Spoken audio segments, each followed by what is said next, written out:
Hello my family, welcome to Antony சமையல். இன்றைக்கி ஒரு சூப்பரான சைடிஷ் தாங்க நீங்கள் பார்க்க போகிறீங்க. என்ன அப்படின்னாக்கா வாழைக்காய் வறுவல் தாங்க நீங்கள் பார்க்க போகிறீங்க. வாழைக்காய் தேவையான அளவு நம்ம எடுத்துக்கலாம். அதோட தோல் எல்லாமே எடுத்துட்டு நல்லா சுத்தமாக கழுவிக்கலாங்க. கழுவிக்கிட்டு வட்டமாக கட் பண்ணிக்குவோம். எல்லா வாழைக்காயுமே கட் பண்ணி வச்சுக்கலாங்க.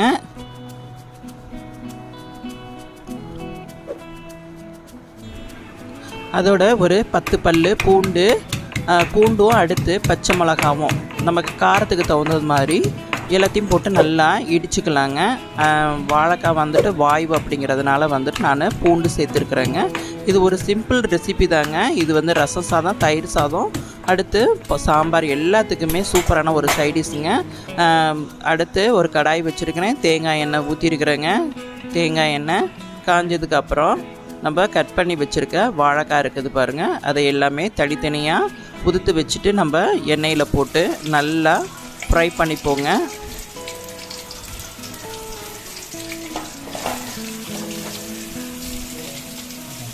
ஃப்ரை பண்ணிவிட்டு நல்லா கிண்டி விட்டுக்கலாம். அந்த எண்ணெயிலேயே நல்லா வாழைக்காய் வந்துட்டு பதங்கிறது மாதிரி நல்லாவே கிண்டி விட்டுக்கலாங்க.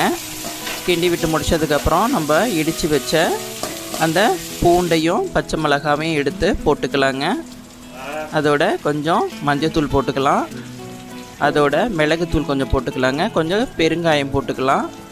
போட்டுக்கிட்டு இதோட தேவையான அளவு உப்பு கொஞ்சம் போட்டுக்கலாங்க. போட்டு நல்லா பெரட்டி விட்டுக்கலாங்க. இந்த மசாலா எல்லாமே வாழைக்காயில் படுறது மாதிரி எல்லாமே நல்லா எல்லா சைடும் பெரட்டி விட்டுப்போம். பெரட்டி விட்டுக்கிட்டு ஒரு மூடி ஒன்று போட்டு மூடி வச்சு அப்படின்னம்னா சூப்பரான வாழைக்காய் வறுவல் ரெடிங்க.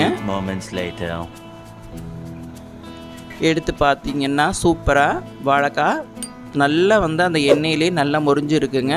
இது ரச சாதத்துக்கெல்லாம் சூப்பரான ஒரு காம்பினேஷனுங்க. இந்த வாழைக்காய் வறுவல் உங்களுக்கு பிடிச்சதுன்னா ஆண்டனி சமையலுக்கு சப்ஸ்கிரைப் பண்ணிக்கோங்க.